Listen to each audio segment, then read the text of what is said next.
Hi, everybody. Welcome back to Hear Our Voices. And let me just get some things in the way. Guys, we have a giveaway right now for people in shelters. At this point, you should have heard it because I talked about it last week on our Instagram page. I talked about it on the podcast. I put it out on Twitter, put it out on YouTube. We have a giveaway, guys. I'm so excited about this. We're giving out credit to a restaurant. You have about 3 or 4 options, like example, Applebee's, Olive Garden, places like those, kind of chain, but not like McDonald's chain, but like a little higher chain, to bring at least 4 people in your family to a nice restaurant, so you can have some family time, family bonding time. We're trying to give back to the community that we are sewing in at all the time. So that's one way to give back to the families who are in shelters community. Some rules are, and there'll be also more included down below. So just look out for those things. One of the rules is that you have to be in shelter in New York City, because we only know how to verify New York City's information. So that's why I'm sorry if you're listening anywhere else. I'm sorry. Maybe one day we'll have enough technology that we can do to be able to make you be a part of the giveaways that we have. Right now it has to be in New York City, for the 5 boroughs. You don't have to be, it could be a family of 9, but we only are supplying the family of 4. So if you want to bring the rest of the family, you might have to put a little extra money on the side. It goes up to $150. So if you go to Applebee's, if you get a 2 for, I think it's 25 or something like that, it might be able to stretch for more on people in your family, depending on what restaurant you particularly pick and how much things might cost at the time that you get it.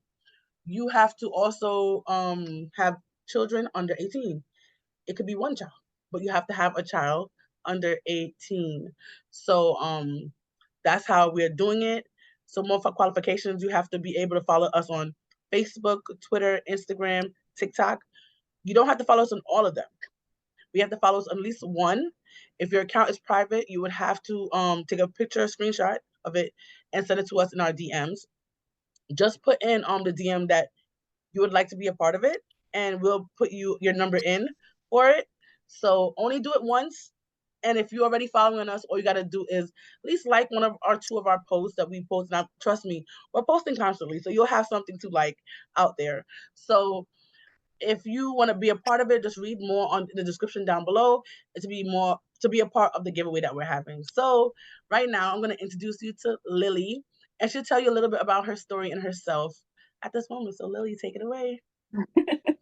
Hi everyone, I'm Lily. I'm a survivor of domestic violence, and I'm here to share a little bit of me. That the struggle is there. Alone. The only one. It's a lot of resources right now. They can help you. Everything. Getting through mentally. Because getting through mentally, you're going back to situation you don't want to be, like me. Because like a lot. Like 3 years to make the right decision, go to therapy, find myself again. You're still gonna be battle yourself. Use the mirror every day. You're beautiful, you're smart, you can do it. Not let fear control you. You're more stronger than that. We are survivor, we're here. We're not a victim. The victim can defend themselves because they're gone already. We're survivor, we're here to help you and help others. It's time to open up, to share our story, whatever you want to share. We here to support and raise with women with powerful. I have my kid on my own, and I do everything to make sure I'm fine, I'm good, because we need to be strong for our kid. It's not easy. It's not going to be easy. But little by little, step by step. After all this violence and all this stuff I suffered in my past, now I'm back in school, getting my GED, getting my driver's license, get myself together, remind myself every day in the mirror, I know who you are. I love you.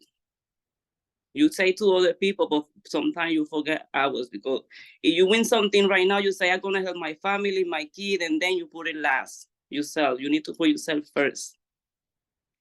How your kid going to be available to be good, but you're not good? Working in yourself. it's good mentally. Get strong, involved with yourself in a lot of activity. It's a lot of like free activity today. And you know something, say something. It's the GD class, it's the yoga class, it's the everything. Share. We want to know where we place we want to be tomorrow. So you have to start with today, step by step. You're not the only one. Trust me, you're not the only one. You don't need to be fearless. You don't need to be afraid of nothing. Share what you want to share. We are flower. We're going to grow together. We're going to be strong every day. I take my time. Even talking right now, I'll be shaking, but I'm here and I'm doing it. I'm a fighter. I'm never going to give up. I never lost faith. And look at me, I'm here. And I'm going to be here for a long time helping others. Definitely. So if you don't know by now, she's representative and a survivor of DV. So if you don't know what domestic violence is, it can come in many different forms. It can come in physically, mentally, verbally, verbally saying bad words. It's not just, certain things, people say words don't hurt, but words do hurt. Words can be carried from a childhood to an adulthood and can affect you in a lot of parts of your life. So people have to, even when you talk to your children, speak. I know we get angry, and sometimes we do say the wrong things when we're angry, but make sure we say enough positive things so we can grow up with these positive things and positive thoughts and be positive people. Physically, I feel like everybody knows. I feel like when they think of DV, that's the only thing they think about, but that's not. I feel like that's a known cause, but a lot of things are happening behind the doors about things like that. Financial is another thing. People take your money. You work all the money and they take it for themselves. So most times they're at home being bums while you do all the hard labor and things like that. So that's some of the things of people. A lot of times also before people even get physical, they are verbal. That's how some of the warning signs to look out for. They are calling you names. They are saying, "Oh, you're not this. People are not gonna love you. You're fat. You're ugly. You're this and that." And most of the time, it's the most pretty people.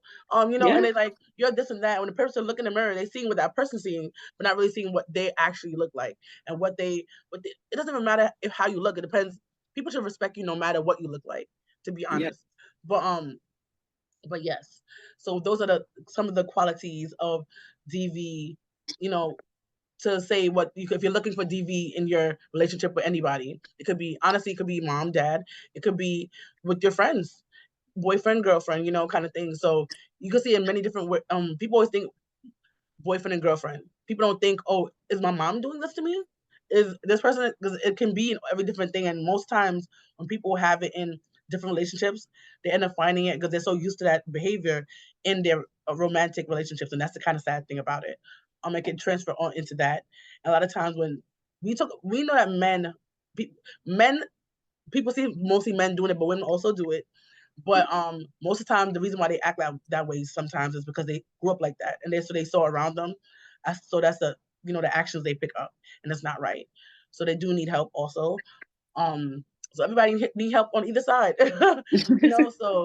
So I'm gonna get into her story and how I want to start from the beginning. How did you know this was happening to you? Did it come out when you first were in it?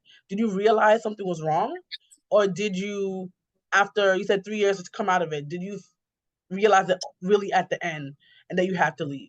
How did that work out for you and your family?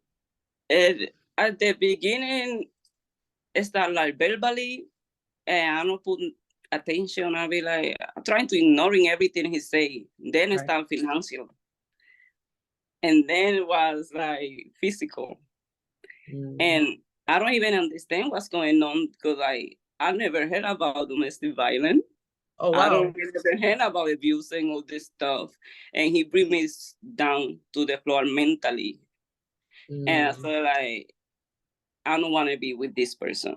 I know I don't want to be with this person, but I was afraid. Even the police came and everything, and I can't even open the door.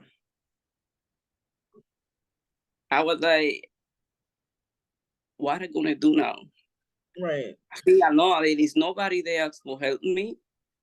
Then I'm start going to therapy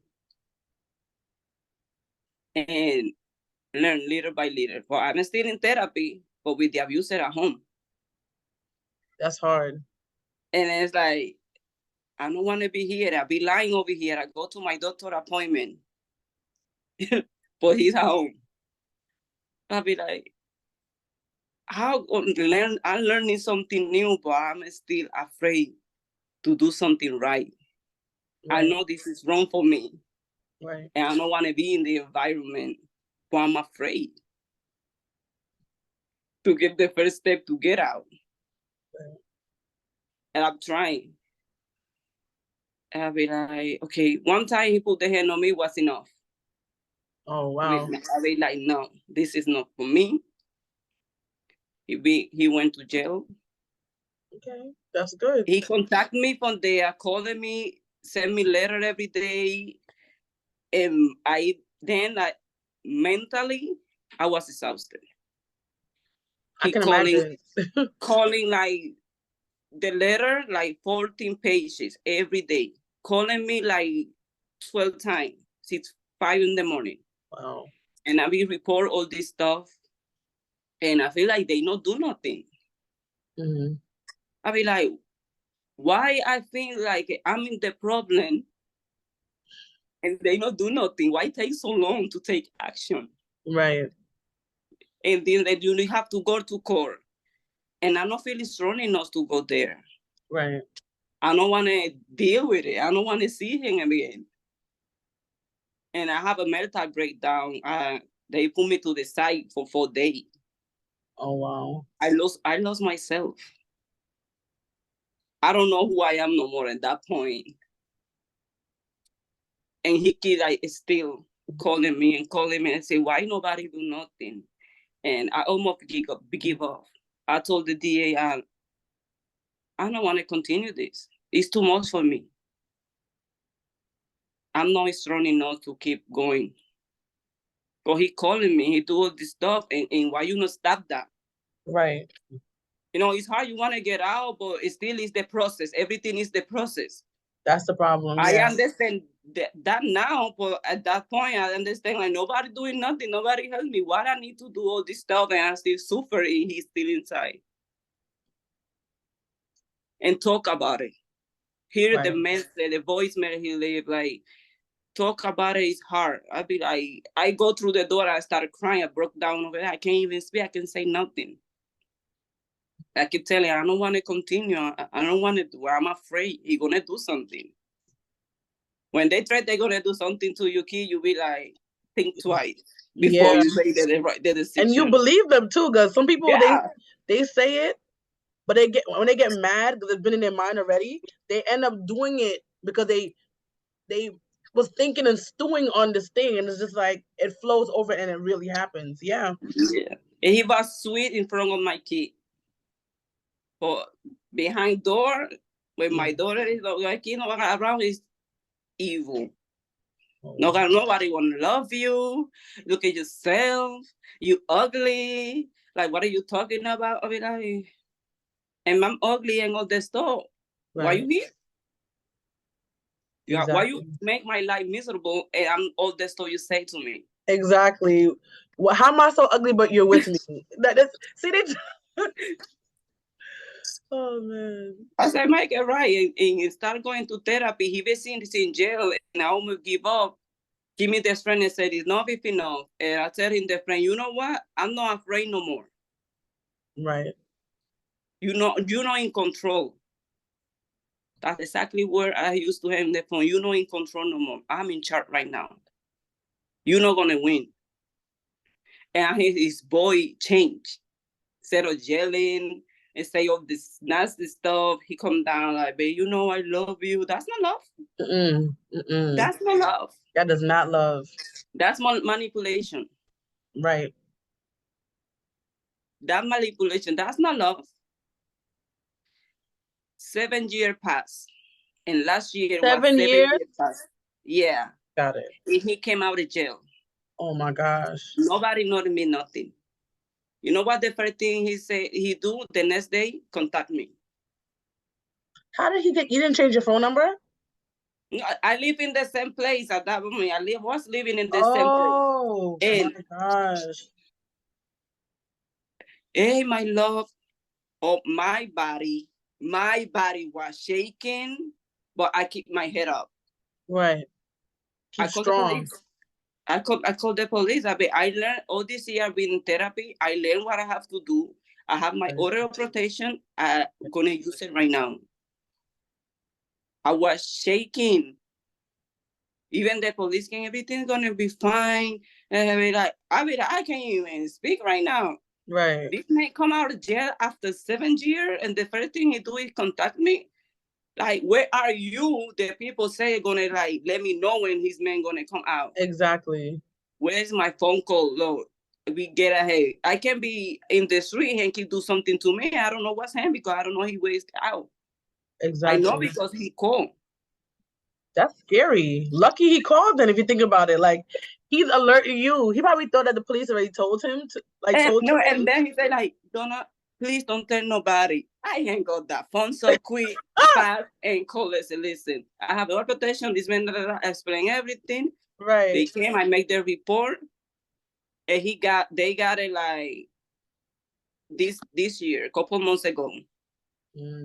I need to go back to court and start the process again. Go after that. He agreed to go to the program. Okay. And I explained to them, I'm tired. He contact me, he do all this stuff, find a way. And you only send it to the program. I don't want him in the program. I want him back inside. Right. That's the Because right safest now, place for you.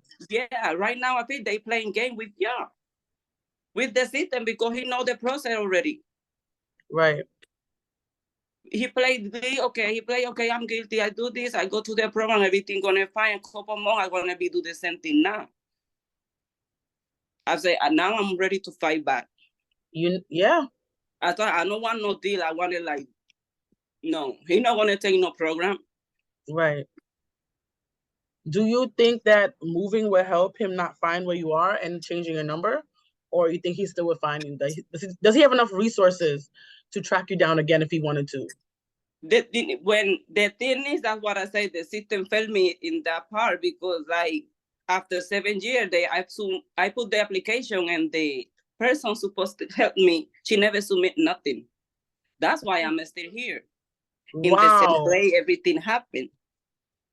They never submit nothing. And I'm talking about 2017 when that thing happened. Oh my God. She never do nothing. I call, I do everything. I bring all my paper over on time and say nothing. And I'm over here to struggle because my mental health went down. I need to, and they keep telling like, go to the shelter. The lady keep telling me, I don't want to lose what I have to go back in the shelter and start over because why I need to go there? I have my apartment already. Exactly. Why should you keep losing and this guy's winning? That's like telling him that he won every time. No, he needs to go back to where he belongs, and you need to get the help that you need. Like, I don't understand. Yeah, she get like, that's the thing she keep telling me and made me mad. I said, listen, I don't want to deal with you no more because you're not doing nothing. You bring me down and said, I'll keep my head up. Right. Why I don't want to lose everything. He steal everything before they take it to jail. He broke in my house and steal everything in my house. Wow. So I start over again. And what I need to be dealing with this stuff like still because somebody not do her job. And that's the sad thing about it. Especially in a situation like, understand welfare, whatever, but in a situation with DV, when one person doesn't do their job, a person can lose their life over that. Like, it's not like, oh, it's a wick thing. Like, oh, you do the wicked, it's not in. No, this is somebody's life, and a life is important. So no matter who the life is, if you don't think it's important, every life matters and every life counts. So if you are not putting in the housing thing, this person know where she lives, can go there and do something to her. And when God forbid something bad happens, oh my gosh, we should have done it faster. No, but it's too late. We need to prevent these things from happening. Prevention is key. And she put in the system I was living in different address. I said, she lied. She lied.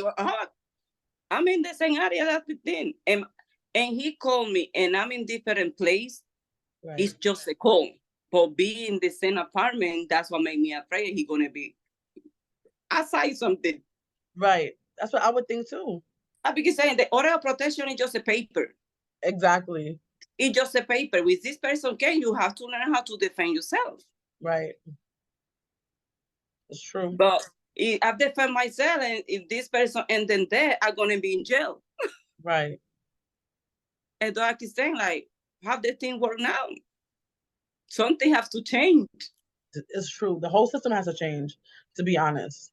It's the whole system. The whole system is just messed up, to be honest. Okay, you catch this person in action. You see everything. You see even the way he act and everything. And still I need to go through to detail to everything over and over and over and over. But at the end, he's gonna accept the deal. It's frustrating. It is frustrating. Man, that's ridiculous. So when you went into shelter, like when you finally took up yourself and left, right? How did that go for you? Because you had children with you. How did that go? Did you do it overnight? Did you call somebody to come help you? How did you go about that process of going to shelter? It was hard. I feel I lost myself. He win. I just grabbed 2 book bags, my daughter's stuff, and the other lost. I lost everything. Wow. Because I don't know, they're gonna help me with the stores, and I don't know nothing.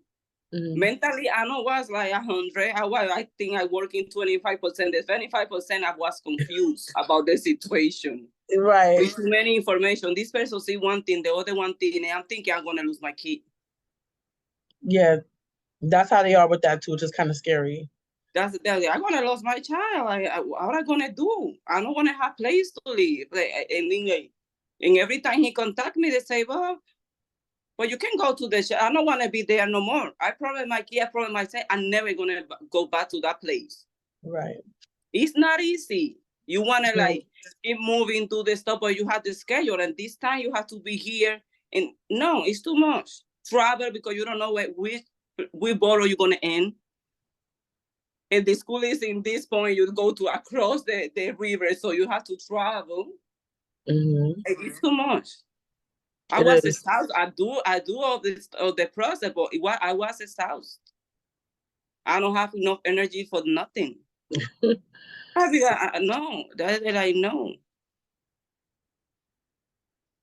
They say I get to help you when you're in the shelter. Nah, you're not. Right. That's no, trying to be false hope. I have to do everything by my own. Fan display. Go over here. Go over here. MetroCard is nothing. Right. Give the address. I'll be like, no, I don't want to leave. I want to be in the place I want to feel secure. Not the place you think is going to be good for me. No. Right. Because you know the person who's going to live there. It's going to be you. For me, it's hard to trust people. After everything I go through, it's hard to trust people. It's true. It definitely is. And I think people don't think about that sometimes. Like when these incidents happen, it doesn't happen overnight with domestic violence. It happened over time and just happened. So the person you loved, the person you trust this trust broke that trust. So now anybody after that person, if you didn't know them before this person, you're gonna like, should I trust you? Is my instinct for telling if people are good or bad, is that broken? How can I do this again? Like, it's hard to put people in. And plus, when you have kids, that's another thing. If you're by yourself, it's kind of, when we have children to think about on top of that, who else can you put in your life who's not going to hurt you and then uproot your family again? It can be a lot. It really is. It's hard. Give me an appointment like 8 in the morning and I was like 2 hours in the train for that place. So I need to get up so early, get dressed, get my daughter ready, and go to my appointment to be on time. I mean, like, it's hard. No, I don't want to know. I don't want to deal with that. Some people in the system know how to do the job, but the other one is only for the payment. It's true. And it's sad. Because we're the one who suffered the consequence.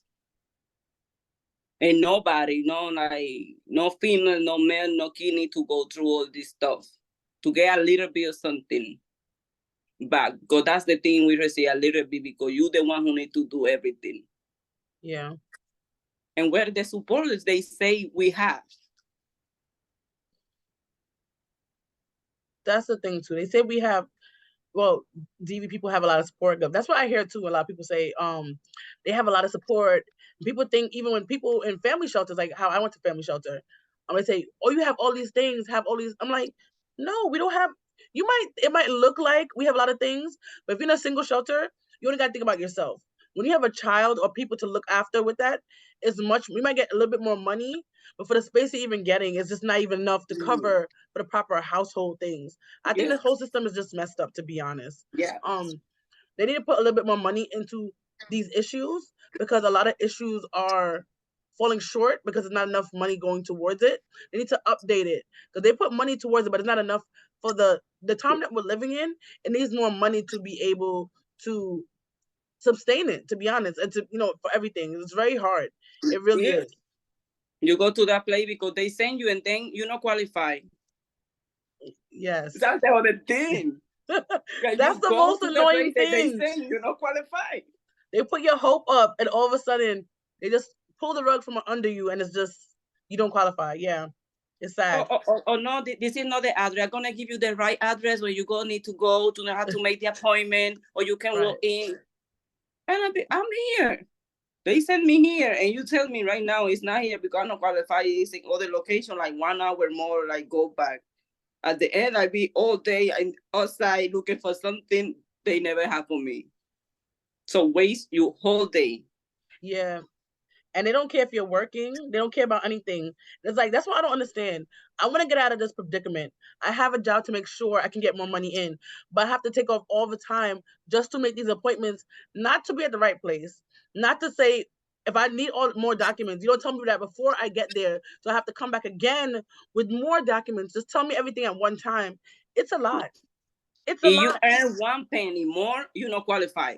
Exactly. Only for 1 penny, because that happened to me. You don't qualify. I'll be like, Yeah. how am I gonna take care of my kid to the doctor appointment if I don't have health insurance for my kid? I don't care about me at this point. I'm thinking about my kid. My daughter is asthmatic. She can be you. Wow. Yeah, and I'll be like, no, no.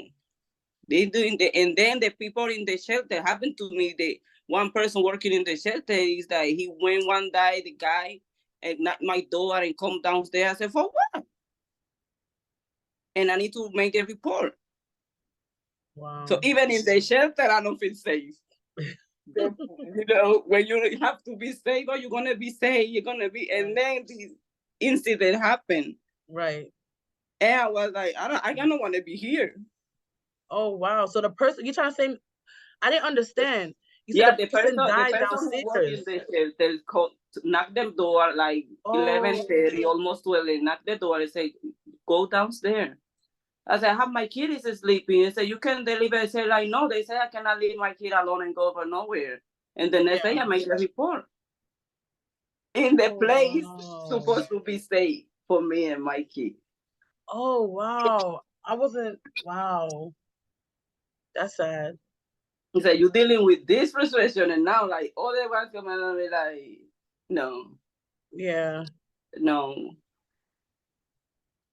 Yeah, it was too much, too much. I mean, I don't want to be here. I don't want to be here. Yeah, I was working. I had my job at that point. I was working and everything. I saving my money and everything. But they keep looking for apartment in the area. I don't want to leave. I work in the city. Why you want to send me at the end of Queen or Brooklyn, and I don't live there? My job in this area, the school. My daughter, the school in this side. Why you want to send me so far?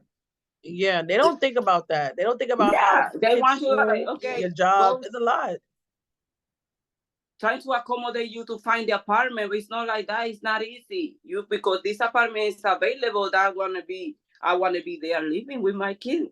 Right. I don't like the environment, and the outside is too much. I believe that you want to send me to live in one place. You look outside, really, it's not healthy for no kid to be raised there. It's true. So, guys, thank you again for listening to Lily's story. And come back next time. And please, please, please, please join the giveaway. If you know anybody in shelter, or if you yourself is in shelter and has a child under 18, we would love for you to be a part of the giveaway. Thank you, and see you next week. Bye.